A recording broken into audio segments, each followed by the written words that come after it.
The culprits who gave us Extraction in 2020 are back with Extraction 2. The funny thing is that no matter what you remember from the first Extraction, it's kind of irrelevant. In other words, you don't have to see the first one, even though it's available to watch on Netflix right now. You don't have to see that to get into what's really going on here. So Sam Hargrove is back to direct this one, and the Russo brothers co-wrote this film with Ande Parks. Again, Extraction from 2020 is available over on Netflix. At the end, though, the ending, spoiler alert, Chris Hemsworth's character seemingly dies. He survives whatever happened to him in the first one. Duh. That was a setup for this one. And this one's a setup for the next one, because this is going to be number 1 by tonight on Netflix, and they're going to back up the money truck for more. So the most obvious thing about this sequel is the fact that there's going to be a third. There will be, because this film is going to be number 1 by tonight, and everyone's going to watch it, and Netflix is going to take that as, you know, evidence that people want more of it. That's what they're so we're getting a third, and it's set up that way. So Chris Hemsworth returns as Tyler Rake, and he, if you've seen the last Extraction from 2020, the first one I should say, from 2020, then you'll remember that he all but died in the end. In this one, we see that he did survive, barely. He's taken to a hospital in Dubai where he's in a coma for days, it seems. He's in a coma for days. When he is awakened, his crew, you know, takes him from the hospital to a remote location where he is retired, and he, you know, lives out the rest of his days with his dog, who was saved. He thought his dog was dead. But then he gets a visit from Idris Elba. This Idris Elba character, who is unnamed, arrives in 17 minutes in the movie, and you don't see him again until the end of the movie. And that ending is a setup for Extraction 3. But I guess he's really, really important to the story. We just don't know how important. So he recruits him for a mission that he's told only Tyler Rake can handle. The Russo brothers and Ande Parks wrote this. Listen. Okay. At the end of the day, this film, Extraction 2, is just a disagreement between in-laws that turns deadly. Is this what the Russo brothers pitched? Because this is very weak. It's very dated. At least the first 25 minutes is very reminiscent of some other movie. Movies that we've seen plenty in the 90s and in the 80s. Action flicks that we've seen over and over again and are embedded in our memory. There is no originality. The movie gets going after 25 minutes, but with sloppy, poorly edited, rhythmless choreography. The stunts are just poorly choreographed or shot in these angles where you see that the kicks and punches don't land. That's very, very sloppy for a film that was so expensive production-wise. Production costs so expensive to produce. I am very, very surprised. But at the end of the day, it is a popcorn flick. But what I mean by a disagreement between in-laws that turns deadly is, here's the story. Spoiler alert. Here's the deal. So Chris Hemsworth plays Tyler Rake. He's plucked from the sea, dead from the first Extraction. He's a corpse, really. They realize that there is some life left, and so they take him to a hospital in Dubai where he is in a coma for, I don't know, days or weeks. We don't know.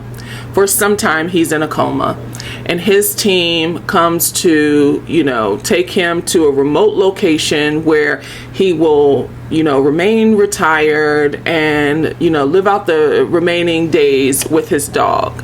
But then he gets this unexpected visit from Idris Elba's character. This is 17 minutes into the film. And he has been tasked with recruiting Tyler Rake for this job that only he, it's always only the star of the movie, only he can survive. So what he's got to do is he's got to go into this prison and extract this family. Here's the setup. So, and let me tell you, he's still injured at this point, but he's recruited in this injured state. And then you get this montage of him rebuilding his strength.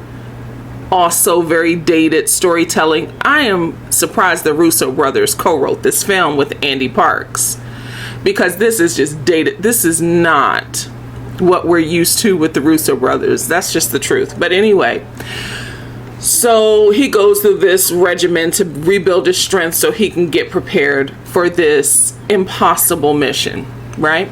His ex-wife's sister and her kids are imprisoned. They're in this prison because her husband is a drug lord, an international drug lord, and conditions of his sentencing include his family, his wife, his young son and young daughter are to serve with him. Now he's in prison for life. They are to serve with him in a separate cell, an adjacent cell, really, away from general population where it is unsafe. This is a very dangerous, maximum security prison, an international prison. Okay, so Tyler Rake is to extract the family from the prison without dying, or without being killed, rather.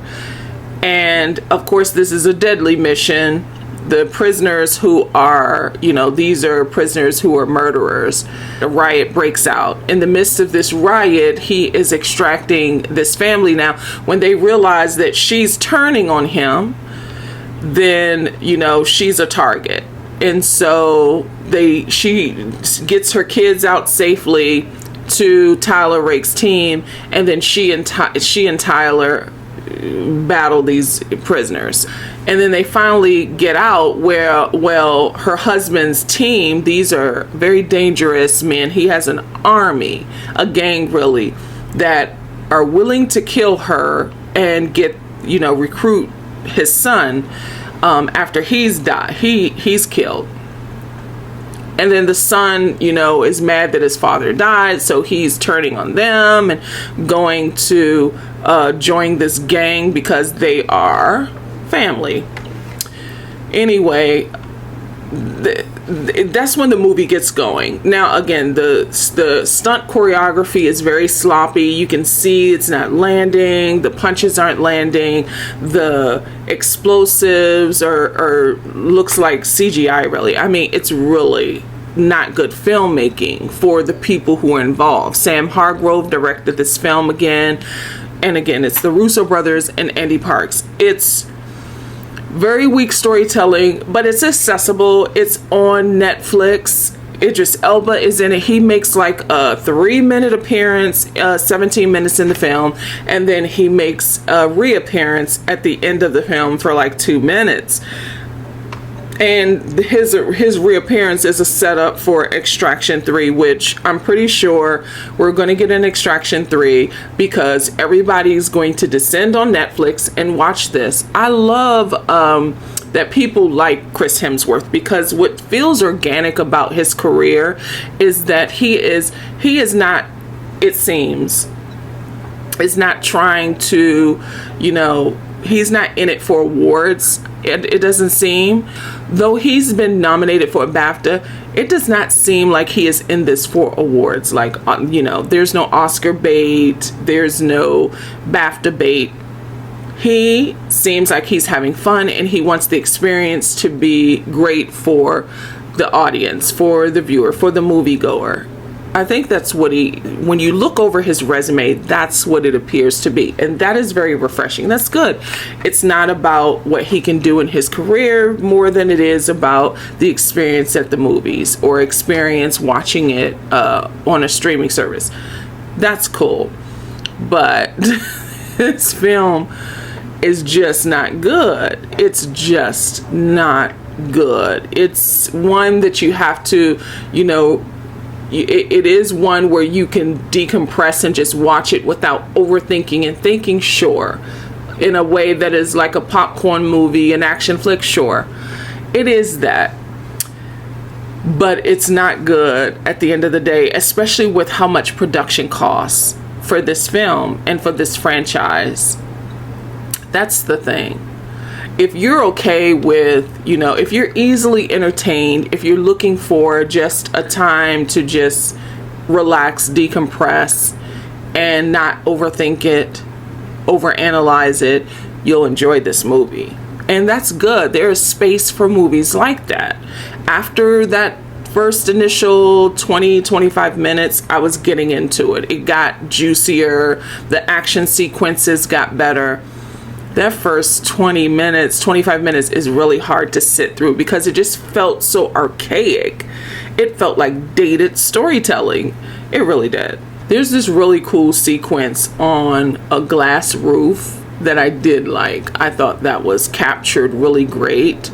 That felt like a really good scene.